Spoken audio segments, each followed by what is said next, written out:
بسم اللہ الرحمن الرحیم۔ صرف 5 منٹ کا مدرسہ قرآن و حدیث کی روشنی میں 2 ذی-قعدہ۔ نمبر 1 اسلامی تاریخ۔ زمزم کا چشمہ۔ حضرت ابراہیم علیہ السلام اللہ کے حکم سے اپنی بیوی ہاجرہ علیہ السلام اور لگتے جگر اسماعیل علیہ السلام کو بے آب و گیاہ چٹیل میدان میں چھوڑ کر چلے گئے۔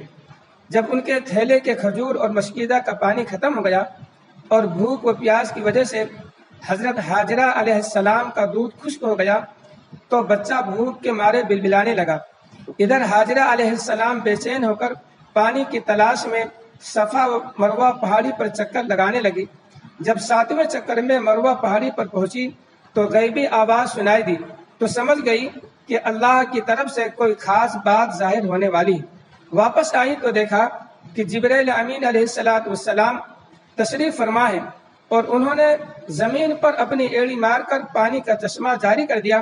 بہتے پانی کو دیکھ کر حضرت ہاجرہ علیہ السلام نے زمزم رک جا کہا۔ اسی دن سے اس کا نام زمزم ہو گیا۔ اگر حضرت ہاجرہ علیہ السلام اپنی پانی کو نہ روکتی اس پانی کو نہ روکتی تو وہاں پانی کی نہر جاری ہو جاتی۔ یہ چشمہ ہزاروں سال تک بند پڑا رہا۔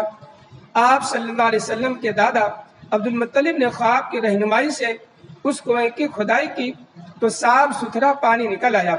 اس دن سے آج تک اس کا پانی ختم نہیں ہوا، جبکہ ہر وقت مشینوں سے پانی نکالنے کا کام جاری ہے۔ نمبر 2 حضور صلی اللہ علیہ وسلم کو معجزہ۔ آپ صلی اللہ علیہ وسلم کی دعا سے سردی ختم ہو گئی۔ حضرت بلال رضی اللہ تعالیٰ عنہ بیان کرتے ہیں کہ ایک مرتبہ سردی کے موسم میں نے صبح کی اذان دی۔ آپ صلی اللہ علیہ وسلم اذان کے بعد حجرے مبارک سے باہر تشریف لائے، مگر مسجد میں آپ صلی اللہ علیہ وسلم کو کوئی شخص نظر نہ آیا۔ آپ صلی اللہ علیہ وسلم نے پوچھا لوگ کہاں ہیں؟ میں نے عرض کیا لوگ سردی کی وجہ سے نہیں آئے۔ آپ صلی اللہ علیہ وسلم نے اسی وقت دعا فرمائی کہ اے اللہ ان سے سردی کی تکلیف کو دور کر دے۔ حضرت بلال رضی اللہ تعالیٰ عنہ کہتے ہیں کہ اس کے بعد میں نے ایک ایک کر کے لوگوں کو نماز کے لیے آتے دیکھا۔ نمبر 3 ایک فرض کے بارے میں صفا اور مروہ کی سعی کرنا۔ رسول اللہ صلی اللہ علیہ وسلم صفا اور مروہ کی سعی کرتے ہوئے صحابہ اکرام رضی اللہ تعالیٰ عنہ اجمعین سے فرما رہے تھے کہ سعی کرو، کیونکہ اللہ تعالیٰ نے سعی کو تم پر لازم قرار دیا۔ نمبر 4 ایک سنت کے بارے میں احرام باندھنے کی دعا۔ رسول اللہ صلی اللہ علیہ وسلم جب احرام کی نیت کی تو یہ کلمات کہے الحمدللہ سبحان اللہ اللہ اکبر۔ ترجمہ سب تعریف اللہ کے لیے ہے، اللہ کی ذات پاک ہے، اللہ سب سے بڑا ہے۔ نمبر 5 ایک اہم عمل کی فضیلت بیت اللہ کا طواف کرنا۔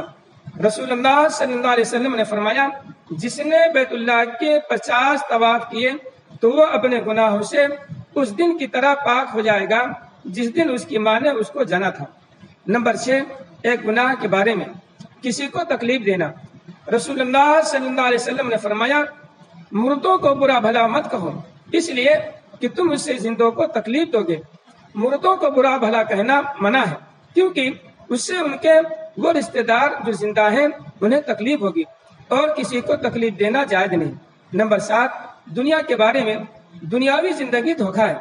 قرآن میں اللہ تعالیٰ فرماتا ہے دنیاوی زندگی تو کچھ بھی نہیں، صرف دھوکہ کا سودا ہے۔ فائدہ جس طرح مال کے ظاہر کو دیکھ کر خریدار پھنس جاتا ہے، اسی طرح دنیا کی چمک دمک سے دھوکہ کھا کر آخرت سے غافل ہو جاتا ہے۔ اسی لیے انسانوں کو دنیا کی چمک دمک سے ہوشیار رہنا چاہیے۔